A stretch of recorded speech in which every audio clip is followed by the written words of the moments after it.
माँ तुम ऐसी होती हो इमोशनल प्रेरणादायक कहानी।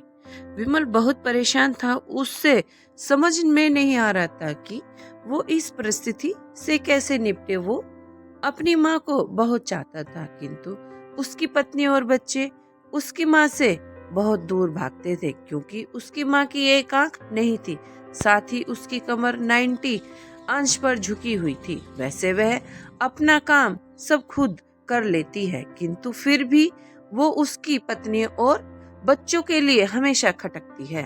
दादी, आप ऊपर के कमरे में जाओ, मेरे दोस्त आ रहे हैं, विमल के बेटे अखिल ने बड़े बेरुखी से कहा।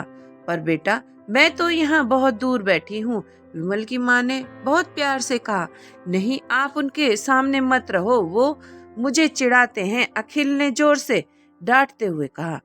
क्या हुआ अखिल, क्यों चिल्ला रहे हो? विमल की पत्नी कामनी ने किचन से ही आवाज लगाई। देखो ना माँ, ये दादी यही ड्राइंग रूम में बैठी हैं, मेरे दोस्त आ रहे हैं, अखिल ने शिकायत भरे लहजे में कहा। माँ माँ जी, आप ऊपर चली जाओ, क्यों हम लोगों को लजवाती हो? कामनी ने बेटे का पक्ष लेते हुए कहा। बेचारी सरस्वती चुपचाप उठकर जीने के सहारे ऊपर जाने लगी। कमर झुकी होने के कारण उन्हें ऊपर चढ़ने में बहुत परेशानी हो रही थी, किंतु वो पूरी ताकत से ऊपर के एक अकेले कोने वाले कमरे में जाकर बैठ गई। विमल बाजू के कमरे में सब सुन रहा था। उसे कष्ट हो रहा था कि उसकी माँ को अपमानित होना पड़ रहा है, किंतु वो असहाय था। अगर वो कुछ कहता तो पत्नी और बच्चे उसके विरोध करने लगते हैं।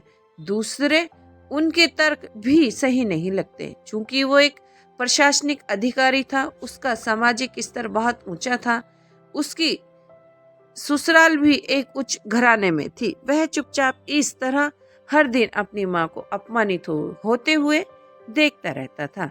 रात को विमल की पत्नी ने कहा, देखो जी, अब कुछ करो, कल कलेक्टर साहब की पत्नी आई थी, माँ जी अपनी देसी धुन धारा में उनसे मिली, मुझे बहुत शर्म आ रही थी, बताते हुए कि ये मेरी सास है। मैंने कह दिया दूर की रिश्तेदार है, इलाज कराने आई है।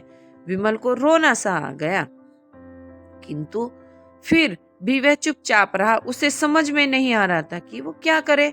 अपने बेटे की मन स्थिति को सरस्वती अच्छी तरह से जानती थी और बेटे को कोई कष्ट न हो, इसलिए वो हर बात को चुपचाप सह लेती थी। विमल बहुत उदास रहने लगा। एक तरफ परिवार और सामाजिक स्तर पर जीने की प्रतिबद्धता थी, तो दूसरी ओर आखिर माँ से अपने बेटे को यह हालत नहीं देखी गई। एक दिन उन्होंने अपने बेटे से कहा, विमल, बहुत दिन हो गए हैं, मैं अपने गांव जाना चाहती हूँ, मुझे वहां पहुंचा दो, मेरा यहाँ मन नहीं लग रहा है। किंतु माँ, वहां तो कोई नहीं है, तुम्हारी देखभाल कौन करेगा?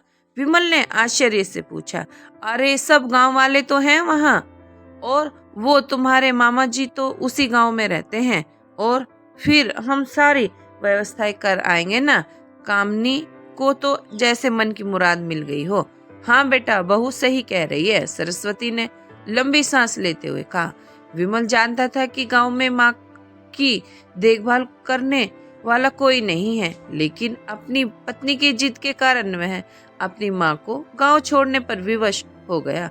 माँ को गांव छोड़कर आते वक्त वे उसे रोना आ रहा था तथा अपनी बेबसी पर गुस्सा भी आ रहा था, किंतु परिवार, पत्नी और समाज ने उसके इन मनोभावों को दबा दिया और वो सुकून सा महसूस करने लगा। कुछ दिनों के बाद उसके चाचा, जो अमेरिका में रहते थे, आने वाले थे।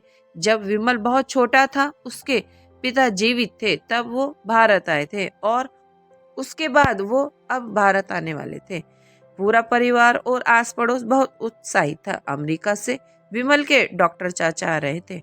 डॉक्टर रमेश ने जैसे ही घर में कदम रखा, सबने मिलकर बहुत उत्साह से उनका स्वागत किया। क्योंकि विमल भाभी नहीं दिख रही, कहाँ है? डॉक्टर रमेश ने उत्सुकता पूर्वक पूछा। जी, वो गांव में रहती हैं, यहाँ उनका मन नहीं लगा, कामनी ने सपाट लहजे में उत्तर दिया। डॉक्टर रमेश ने विमल की ओर देखा तो विमल ने अपनी आंखें झुका ली। डॉक्टर रमेश सब समझ गए। बोले, कल हम भाभी से मिलने गांव चलेंगे सब लोग। दूसरे दिन सभी लोग गांव के घर में पहुंचे। देखा कि सरस्वती को बहुत तेज बुखार है और वो पलंग पर ऐसा पड़ी है। डॉक्टर रमेश दौड़कर सरस्वती के पास गए, उनके पैर छूकर रोने लगे। सरस्वती की ये हालत उनकी कल्पना से भी परे थी। वाह बेटा विमल, तूने तो नाम उजागर कर दिया। अपनी माँ की ये हालत देखकर तुझे तो शर्म भी नहीं आ रही होगी। डॉक्टर रमेश ने विमल को लगभग डांटते हुए कहा, नहीं देवर जी, विमल का कोई दोष नहीं है, मैं खुद गांव आई थी। सरस्वती ने अपने बेटे का बचाव किया, मुझे सब पता चल गया। भाभी आप चुप रहो। क्यों बहू, तुम्हें अपनी सास की कुरूपता पसंद नहीं आई? समाज में तुम्हें नीचे देखना पड़ता है ना? डॉक्टर रमेश ने कामनी की ओर व्यंग से देखा। कामनी निरुत्तर होकर विमल को देखने लगी। आज तुम जिस सामाजिक स्तर पर हो वो इन्हीं के संघर्षों की देन है। और बेटा विमल, तुम्हें शायद मालूम ना हो कि बचपन में जब तुम 1 साल के थे तब छत से गिरने के कारण तुम्हारी एक आंख फूट गई थी और तुम्हारी रीढ़ की हड्डी भी समस्या थी। तब तुम्हारी इस करूब माँ ने अपनी एक आंख और अपना बोन मैरो तुम्हें देकर इतना सुंदर स्वरूप दिया था। कामनी बेटा, इतने सालों तक संघर्ष करके बेटे को प्रशासनिक अधिकारी बनने वाली इस संघर्षशील औरत की तुम लोगों ने यह दशा कर दी, तुम्हें ईश्वर कभी माफ नहीं करेगा। डॉक्टर रमेश की आंखों से आंसू जलधारा बह रही थी। अब भाभी, आप मेरे साथ अमेरिका जाएंगी, यहाँ इन स्वार्थी लोगों के बीच नहीं रहेंगी। डॉक्टर रमेश ने सरस्वती से कहा, विमल को तो काटो तो खून नहीं था। डॉक्टर रमेश जो उसके चाचा थे, उन्होंने जो राज बताया उसके बाद तो विमल को यही लग रहा था कि उससे ज्यादा पापी इंसान इस दुनिया में कोई नहीं और है ही नहीं।